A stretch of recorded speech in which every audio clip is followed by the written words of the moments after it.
குளிகையுடைய concept formula என்னன்னா, ஒரு விஷயத்தை திரும்ப செய்ய வைப்பது தான் குளிகை. அதாவது இப்போ சாவு வீட்டில் வந்து சாவு எடுக்க போகிறாங்கன்னா உடனே கேட்பாங்க, நேரம் என்ன பாரு. குளிகையாக இருந்தால் எடுக்க மாட்டாங்க, ஏன்னா அந்த நிகழ்வு திரும்ப வீட்டில் நடக்கும். அப்போ குளிகை அன்னைக்கு ஒரு உணவுப் பொருளோ அல்லது கல்லுப்போ இல்லை தங்கமோ வெள்ளியோ அந்த குளிகை நேரத்தில் வாங்கும்போது திரும்ப திரும்ப வீட்டுக்கு வந்து சேரும் அப்படிங்கிறது தான் ஐதீகம். பெரியவங்க கிட்ட ஆசீர்வாதம் வாங்குறது, அதே போல் ஒரு கோடி துணின்னு சொல்லுவாங்க. ஒரு புது துணி எடுக்கும்போது குளிகை நேரத்தில் வச்சு பூஜை பண்ணிவிட்டு முடித்ததுக்கப்புறம் கட்டும்போது அந்த சுப நிகழ்ச்சிகள் அந்த வீட்டில் எந்த தடையும் இல்லாமல் வரும். அப்போ திருமண தடை இருக்கக்கூடியவங்களுக்கு சொல்ல காரியம் என்னன்னாக்கா, இந்த மாதிரி ஒரு பட்டு கூரைப்பட்டு மாதிரி ஒன்று எடுங்க, வீட்டில் வச்சு பூஜை பண்ணுங்க. குலதெய்வத்துக்கு முன்னாடி பூஜை பண்ணி குளிகை நேரத்தில் வச்சு பூஜை பண்ணி அது முடிகிற நேரத்தில் எடுத்து கட்டுங்க.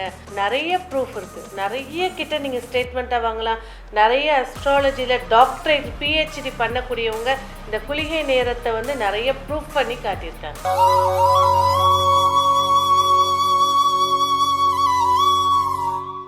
ஆன்மீக உள்ள நேயர்களுக்கு அன்பார்ந்த வணக்கம். நம்ம கூட பிரபல அஸ்ட்ராலஜர் டாக்டர் ரேவதி ராஜேஷ் கண்ணா இருக்காங்க. வணக்கம் மேம். வணக்கம் மேம். அதாவது இந்த குளிகை அப்படின்னு சொல்லுவாங்க இல்லையா, அதுவும் இப்போ வந்து நிறைய விஷயங்களுக்கு வந்து இந்த குளிகை நேரத்தை வந்து பயன்படுத்துகிறாங்க. பொதுவாக இந்த குளிகை அப்படின்னா என்னது மேடம்? குளிகை அப்படிங்கிறது வந்து பார்த்தீங்கன்னா, எப்படி வந்து தினைக்கும் 24 மணி நேரம் இருக்கோ, அதில் ராகுகாலம், யமகண்டம், கிரகங்களுடைய ஹோரை, அதே போல் குளிகைன்னு ஒரு நேரம் 1.5 மணி நேரம் 90 நிமிஷம் கொண்டது குளிகை. குளிகை அப்படிங்கிறது என்னன்னாக்கா, சில புராண கதைகளில் சனியுடைய மகன் சொல்லப்படுது. ஆனால் குளிகையுடைய கான்செப்ட் ஃபார்முலா என்னன்னா, ஒரு விஷயத்தை திரும்ப செய்ய வைப்பது தான் குளிகை. அதாவது இப்போ சாவு வீட்டில் வந்து சாவு எடுக்க போகிறாங்கன்னா உடனே கேட்பாங்க, நேரம் என்ன பாரு. குளிகையாக இருந்தால் எடுக்க மாட்டாங்க, ஏன்னா அந்த நிகழ்வு திரும்ப வீட்டில் நடக்கும். இது எப்படி பாசிட்டிவாக எடுத்துக்கலாம்? இப்போ திங்கக்கிழமை வந்து அக்ஷய திதி. அப்போ குளிகை அன்னைக்கு ஒரு உணவுப் பொருளோ அல்லது கல்லுப்போ இல்லை தங்கமோ வெள்ளியோ அந்த குளிகை நேரத்தில் வாங்கும்போது திரும்ப திரும்ப வீட்டுக்கு வந்து சேரும் அப்படிங்கிறது தான் ஐதீகம். அதனால எல்லாரும் கல்யாணத்தை குளிகையில் பண்ணிடாதீங்க, இன்னும் 2-3 கல்யாணத்தை ஏற்படுத்தி கொடுத்துரும். மேம், இப்போ நீங்கள் சொல்கிறீங்கல்ல இதுதான் ஐதீகம் அப்படின்னு சொல்லிட்டு, இதுக்கு ஏதாவது ப்ரூவன் இது இருக்கா? ஏன்னா நீங்கள் எந்த விஷயம் சொன்னாலும் நம்மளோட முன்னோர்களாக இருக்கட்டும் அந்த ஆதி காலத்தில் ஃபாலோ பண்ண விஷயத்தை தான் சொல்லியிருப்பீங்க. அந்த மாதிரி இதுக்கு ஏதாவது ப்ரூவன் ஃபேக்ட் இருக்கா? பெரிய ஒரு மகா அவதாரங்களே இருக்குது. ராமருடைய அவதாரம் அப்படிங்கிறத எடுத்திங்கன்னா, தச அவதாரத்தில் முதல் அவதாரம் எடுக்கப்பட்டது உதிக்கப்பட்டது குளிகை நேரம்.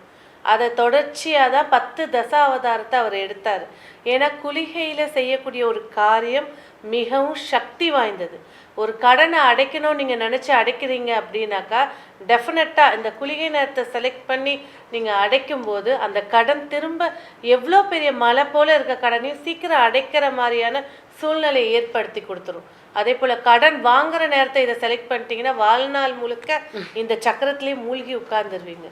நோயாளி மருந்து சாப்பிட, குழந்தைக்கு ஃபஸ்ட்டு சாப்பாடு ஊட்ட, குழந்தைக்கு ஆரோக்கிய சம்மந்தப்பட்ட விஷயங்கள், இறைவனுக்கு போய் ஒரு சாந்தி பரிகாரம் பண்ணுறது, இறை தரிசனம் பண்ணுறது, பெரியவங்க கிட்ட ஆசீர்வாதம் வாங்குறது, அதே போல் ஒரு கோடி துணின்னு சொல்லுவாங்க. ஒரு புது துணி எடுக்கும்போது குளிகை நேரத்தில் வச்சு பூஜை பண்ணிவிட்டு முடித்ததுக்கப்புறம் கட்டும்போது அந்த சுப நிகழ்ச்சிகள் அந்த வீட்டில் எந்த தடையும் இல்லாமல் வரும். ஏன்னா இப்போ இருக்கக்கூடிய பெரிய விஷயம் என்னென்னா திருமண தடை. அப்போ திருமண தடை இருக்கக்கூடியவங்களுக்கு சொல்ல காரியம் என்னன்னாக்கா, இந்த மாதிரி ஒரு பட்டு கூரைப்பட்டு மாதிரி ஒன்று எடுங்க, வீட்டில் வச்சு பூஜை பண்ணுங்க. குலதெய்வத்துக்கு முன்னாடி பூஜை பண்ணி குளிகை நேரத்தில் வச்சு பூஜை பண்ணி அது முடிகிற நேரத்தில் எடுத்து கட்டுங்க. உடனே அந்த பிராப்தம் அடுத்த முகூர்த்தத்தை உங்களுக்கு ஏற்படுத்தி கொடுத்துரும் அப்படிங்கிறது. ஏன்னா குளிகையை பொறுத்த வரைக்கும் நிறைய ப்ரூஃப் இருக்குது, நிறைய கிட்ட நீங்கள் ஸ்டேட்மெண்ட்டாக வாங்கலாம். நிறைய அஸ்ட்ராலஜியில் டாக்டரேட் பிஹெச்டி பண்ணக்கூடியவங்க இந்த குளிகை நேரத்தை வந்து நிறைய ப்ரூஃப் பண்ணி காட்டியிருக்காங்க. மேம், இப்போ இந்த குளிகை நேரத்தில் என்னென்ன விஷயங்கள் வந்து பண்ணால் சிறப்பு? இப்போ நீங்கள் ஒரு உதாரணத்துக்கு ஒரு விஷயம் சொன்னீங்க இல்லையா, அதே மாதிரி பொதுவாக ஒரு ஃபேமிலியில் ஒரு குளிகை நேரத்தில் என்ன மாதிரியான விஷயங்கள்ல பண்ணணும்? டெய்லி தீபம் ஏற்றுறது. மருமக வந்து தீபம் ஏற்றுறாங்க, ஃபஸ்ட்டு தீபம் ஏற்றுறாங்க, மகாலட்சுமி பூஜை பண்ணுறாங்க, விநாயகர் பூஜைகள் எல்லாத்தையும் குளிகை நேரத்தில் பண்ணலாம். ஏன்னா அந்த வரங்கள் திரும்ப திரும்ப ஏற்படுத்தி கொடுக்கும். அதே போல் ஒரு ஹாஸ்பிட்டல் போகிறாங்க, அதை அவாய்ட் பண்ண வேண்டியது தான். ஒரு இறைவனுக்கு போய் ஒரு வஸ்திரம் சாத்துறாங்க, நான் வேண்டிக்கிட்டேன் எனக்கு நடந்துருச்சு, நான் இறைவனுக்கு போய் வஸ்திரம் சாத்துறேன். அப்போ நடந்த காரியத்துக்கு நீங்கள் செய்யும் போது அதை குளிகை நேரில் செஞ்சீங்கன்னா அடுத்த வரம் உடனே கிடைக்கும். அதான் இதில் இருக்கக்கூடிய முக்கியமான ஒரு சீக்கிரம். ஓகே, இப்போ கடன் தீர்றதுக்கு இந்த குளிகை நேரத்தில் என்ன மேம் பண்ணணும்? குளிகை நேரம் அப்படிங்கிறது 90 நிமிஷம். அந்த 90 நிமிஷத்தில் கரெக்டாக டிவைட் பண்ணீங்க அப்படின்னாக்கா 40வது நிமிஷம் செகண்ட்லேருந்து 90 நிமிஷம் இருக்கக்கூடிய 50 நிமிஷம் இந்த நேரத்தில் கடனில் ஒரு தொகையை நீங்கள் வந்து கடன்காரங்களுக்கு இப்போ தான் ஜிபே வந்துருச்சு, இருக்கிற இடத்துலேருந்தே பட்டனை தட்டினா போதும், காசை கொடுத்துடலாம். ஒரு சின்ன அமௌண்ட்டை எடுத்து கொடுங்க. இதை இன்னொரு ஃபார்முலா சொல்லித்தரேன். என்கிட்டேருந்து ஒருத்தர் 10 லட்சம் வாங்கிட்டு போயிட்டாங்க, திரும்பி தரதா ஐடியாவே இல்லை. இந்த குளிகை நேரத்தில் போய் அவங்கக்கிட்டேருந்து ஒரு 100 ரூபாவோ இல்லை ஒரு 50 ரூபாவோ இல்லை ஒரு 10,000 ரூபாவோ வாங்கிட்டு வாங்க. அவங்களுக்கு நீங்கள் செய்கிற ரெமெடி மாதிரி உங்கள் படனை எல்லாத்தையும் ஏற்படுத்தி கொடுக்குற மாதிரியான ஒரு சூழ்நிலையை அமைச்சு கொடுத்துரும். அதான் இதில் இருக்கக்கூடிய ஒரு ரீடெக். இன்னொன்று மேம், இப்போ வந்து குளிகை நேரத்தில் தங்கமோ வெள்ளியோ வாங்குறதா இருந்தால் அது நல்லதா? நல்ல திரும்ப திரும்ப சேரணும் அப்படின்னா வாங்கலாம். தங்கத்தை விட வெள்ளி இந்த நேரத்தில் வாங்குறது சுபிக்ஷத்தை ஏற்படுத்தி கொடுக்கும். Okay ma'am. இப்போ இந்த குளிகை நேரத்தில் வந்து வேற என்னென்ன விஷயங்கள் கட்டாயமாக பண்ணவே கூடாது? கண்டிப்பாக நோயாளி போய் மருத்துவரை பார்க்குறது, மருந்து குடிக்கிறது, அதை ஃபஸ்ட்டு பண்ணக்கூடாது. ரெண்டாவது வந்து பார்த்திங்கனாக்கா இந்த சில விஷயங்கள் இறப்பு சார்ந்த விஷயங்கள் வீட்டில் திரும்ப துவக்கக்கூடாது. விளக்க குளிர வைக்கக்கூடாது.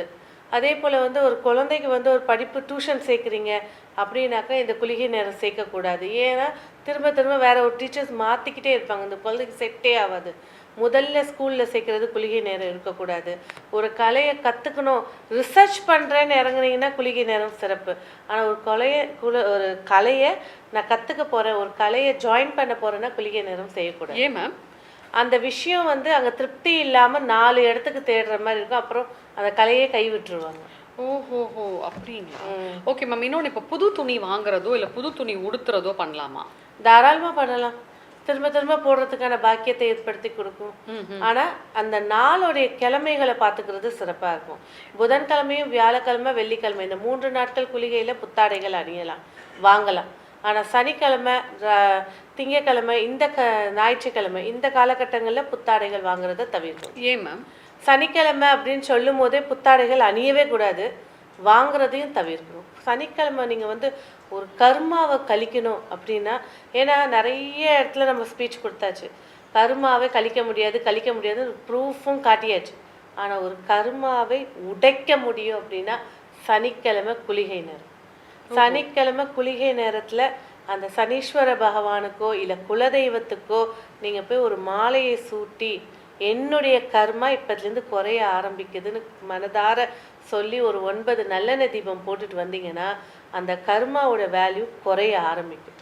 இது எப்படி மேம் இது எடுத்துக்க முடியும்? அதுதான் சனியுடைய மைந்தன் குளிகை. அந்த சனியுடைய பாதி தாக்கங்கள் அந்த குளிகையில் இருக்கும்.